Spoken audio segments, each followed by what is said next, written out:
This place has had an amazing impact on me. The Boonshoft Museum of Discovery. Before that, it was the Dayton Museum of Natural History. And this little guy right here, this is a black swallowtail caterpillar. So I'm raising these. And caterpillars and butterflies are amazing to me. I mean, I don't know of anything else that starts off like this, creates a little tent, and comes out in 10 days completely different. It blows me away, and I think he's beautiful. So why do I have this love of natural history? It's because of this place. It's because of the Boonshoft Museum of Discovery. It's because I studied and learned about insects and birds and took astronomy lessons. I did taxidermy here.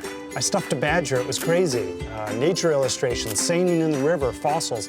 All these things happened here at the Boonshoft Museum of Discovery, formerly the Dayton Museum of Natural History. And so we're gonna go inside and we're going to meet a very special friend of mine, Jason Heaton, and then we're going to talk with some other really important people, and they're going to talk about the collections that they have here. They have some world-renowned collections here in little old Dayton, Ohio. For 125 years, they've been collecting, and we're gonna go see what those are all about. I hope you'll enjoy this with me. Well, before we go upstairs and check out the collections, I had to come back to my old stomping grounds. I worked here 25 years ago in this very planetarium. Things have changed a lot. Jason. Hey Jason, how you doing? Good, man. Welcome Great to back. see you again. Good to see you too. Yeah. Yeah, you've been off for a few days. I haven't seen you in a while. Years. So you're ready to come back and work though, right? Oh, I don't know, man. A lot of technology here. I understand you're the wizard with this stuff. Well, you were here when it was called the Digistar 1. Right. Yes, Yeah. and it was like black and white lines on Right. the dome. And now it's Yeah. called the Digistar 5, and it's changed quite a bit. Yeah. So we can pretty much display anything and we can make our own stuff. Yeah. That's what you're seeing here. Here, you go ahead and drive with the joystick. That's you doing that live now. So we can do this during shows where we can travel down to the surface of Mars and fly around the Valles Marineris, the canyon, or we can Really? fly through Saturn's rings or do something like this live. This is next level, big time. Here we are in collections. Jill, Hi. good to meet you. Good to meet you too. Jason, Anthony. And this is Liz? Yes, nice to meet you. Yeah. Welcome. Thank you so much. So, I'm here to see some incredible collections. Yeah. Yeah. So you want to go back in the back and we'll meet up with Liz in a little bit? Yeah, Okay, let's do it. go. Okay. So we're in the Geology Collection. Yes, so this is our Geology Vault. As you'll see when we move into the others, each vault looks a little bit different because we have kind of cabinetry that's come in at different times.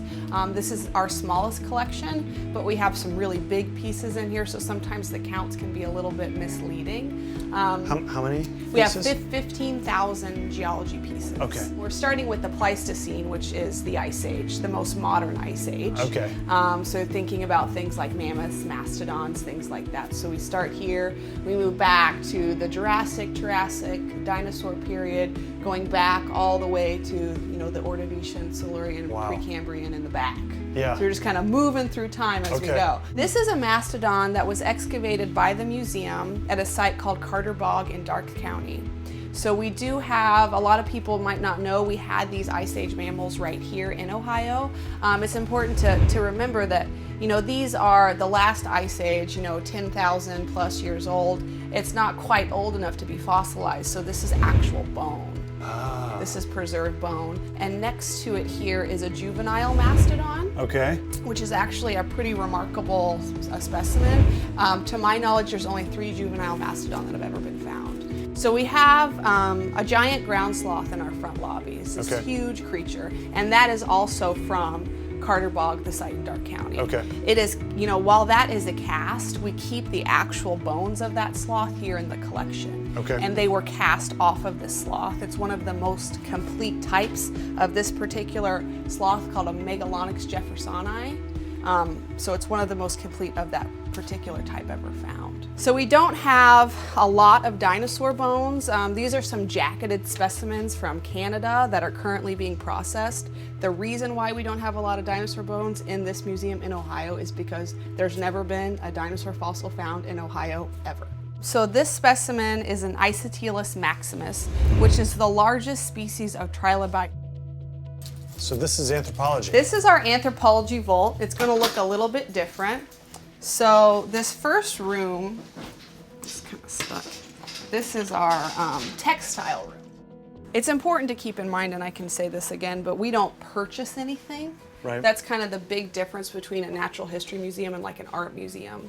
So almost everything in here has been donated by a Dayton citizen. So I don't know if you guys have had a chance to go out to Sunwatch yet. I've been there. But Sunwatch is a Fort Ancient village. It dates to about AD 1200. So this is about 800 years old. Okay. These pots are 800 years old. So we have a shrunken head from Ecuador. In life, his name was Ingwashi. One day, Ingwashi, you know, in South America, in Ecuador, the Javaro people, headhunting was a really big thing that did happen. It was kind of like revenge killing.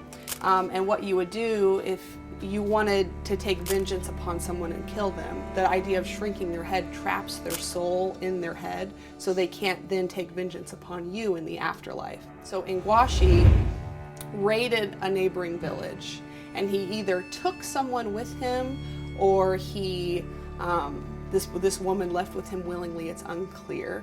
Years later, Ingwashi made the mistake of going hunting alone when he encountered a group of these kind of rival tribesmen, and they killed him, and they shrunk his head.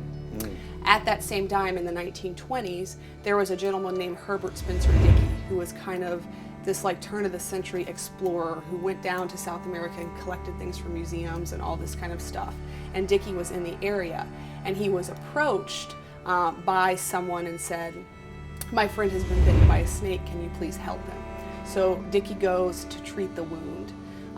This guy's name was Changa, and he treats his wound, and then they go about their business. A few hours later, they find Dickey again, and they say, "Changa's not doing well, you need to come help him." So and they basically said, if he dies, you're gonna die. So Dickey's like, oh crap, I gotta go help this guy. So he goes to the village, and Dickey wrote a book, so this is like fully documented. He goes to the village, he treats Changa, he's doing better, they spend the night in the village. The next morning, they're awakened by these drums, and they are finishing the ceremony to shrink Ingwashi's head. And as payment, Changa gives Dickey Ingwashi's shrunken head for saving his life. And then Dickey then came back.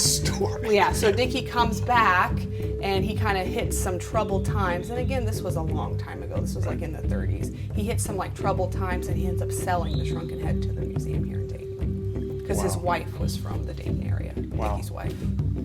Well, really interesting. I'm excited to see this shrunken head. Yeah, I can show you, but you got to cut the camera. So that was Ingwashi. I know you're excited about this. I'm super excited. I might actually lead this one a little bit. Polyphemus. Ooh, right? Polyphemus. Polyphemus. And then the Lunas. The Lunas are Luna beautiful. moths. Those are my beautiful. favorite part. Those are So really beautiful. when I was a kid, I spent time back here, and I worked with, I helped Gary Couvert and did some stuff. So I remember this stuff from a long time ago. You know, we have all this stuff back here, but we don't want to just keep it to ourselves, right? So one of the things we do that we're really proud of is our exhibition work. And we happen to have an exhibit right now called Explorers that really features the collection.